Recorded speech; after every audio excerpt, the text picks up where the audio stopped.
بسم اللہ الرحمن الرحیم۔ السلام علیکم ورحمۃ اللہ وبرکاتہ۔ میں ہوں وقاص احسان اور آپ دیکھ رہے ہیں میرا فیس بک پیج اور یوٹیوب چینل۔ ناظرین محترم، چوتھے پارے کا خلاصہ اور چوتھے پارے میں موجود پیغامات کو لے کر آپ کی بارگاہ میں حاضر ہوں۔ چوتھے پارے میں بنیادی طور پہ دو بڑے حصے ہیں۔ پہلا حصہ سورہ آل عمران کے اختتامیہ پر مشتمل ہے، جبکہ دوسرے حصے میں سورہ نساء کا ابتدائیہ موجود ہے۔ پہلا حصہ جو سورہ آل عمران کے اختتامیہ پر مشتمل ہے، اس میں 5 باتوں کا ذکر کیا گیا ہے۔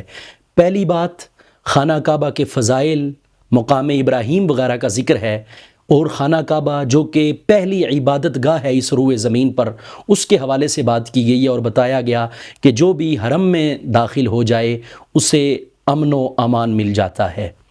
دوسرا پیغام، دوسری بات، اس صورت میں اس مقام پر باہمی جوڑ، آپسی تعلق، آپس میں ربط، اتحاد و اتفاق کے حوالے سے بتایا گیا ہے کہ اللہ رب العزت کی رسی یعنی قرآن عظیم الشان کو مضبوطی سے تھامے رکھو۔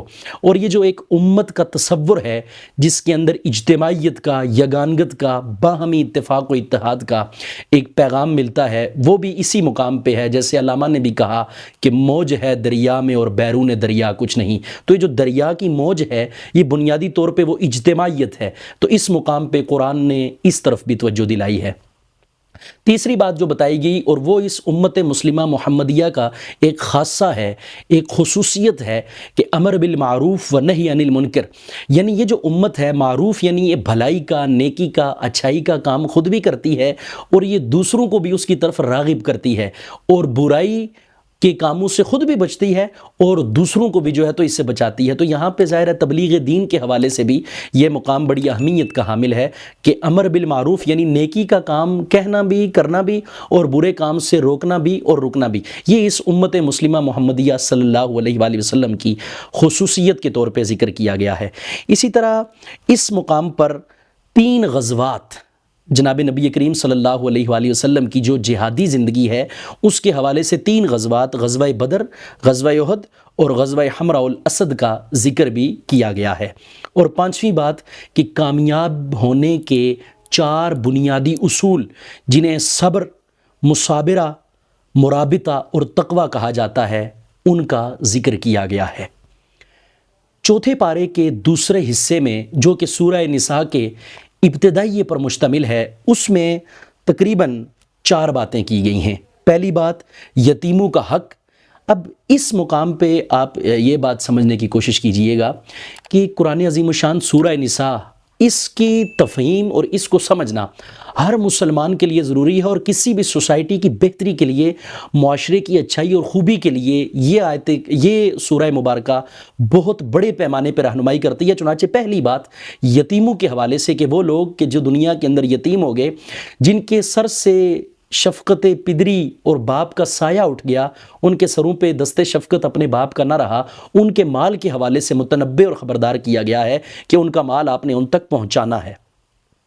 دوسری بات تعدد ازواج، نکاح اور شادی کے حوالے سے کہ ایک وقت میں ایک مسلمان 4 عورتوں کو نکاح میں رکھ سکتا ہے، لیکن اس کے تقاضے انصاف کے، عدل کے اگر پورے نہ کر پائے تو پھر ایک پہ بھی اکتفا کیا جا سکتا ہے۔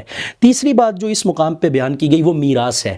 میں اپنے معزز ناظرین کے حوالے یہ بات کرنا چاہوں گا کہ میراث کے حوالے سے سورہ نساء کی اس مقام کو لازمی سمجھیے کہ جو وراثت ہے، وراثت کی جو تقسیم ہے، اس میں کس انداز سے قرآن عظیم الشان نے مرنے والے کی وراثت کو تقسیم کرنے کا حکم دیا ہے۔ اولاد، ماں باپ، بیوی، کلالہ، یعنی ہر ایک کے حصے جو ہے تو بیان کیے گئے ہیں اس مقام پر۔ اور چوتھی بات محرم عورتیں ہیں کہ آپ کس سے پردہ کریں گے اور کس سے آپ کا پردہ نہیں ہوگا۔ محرمات جو ہیں، جو محرم رشتے ہیں آپ کے، قرآن عظیم الشان نے اس مقام پر ان کو بڑی تفصیل کے ساتھ بیان کیا گیا ہے، یعنی مائیں، بیٹیاں، بہنیں، پھپھیاں، خالائیں، بھتیجیاں، بانجیاں، رضائی مائیں، رضائی بہنیں، ساس، سوتیلی بیٹیاں اور بہویں، یہ سارے وہ رشتے ہیں کہ جو محرم ہیں۔ تو قرآن عظیم الشان کے چوتھے پارے میں ہمیں یہ متعدد پیغامات ملتے ہیں۔ خلاق عالم کے حضور دعا ہے کہ کریم پروردگار ہمیں قرآن کے آفاقی پیغام کو سمجھنے اور اس پہ عمل پیرا ہونے کی توفیق عطا فرمائے۔ بہت شکریہ۔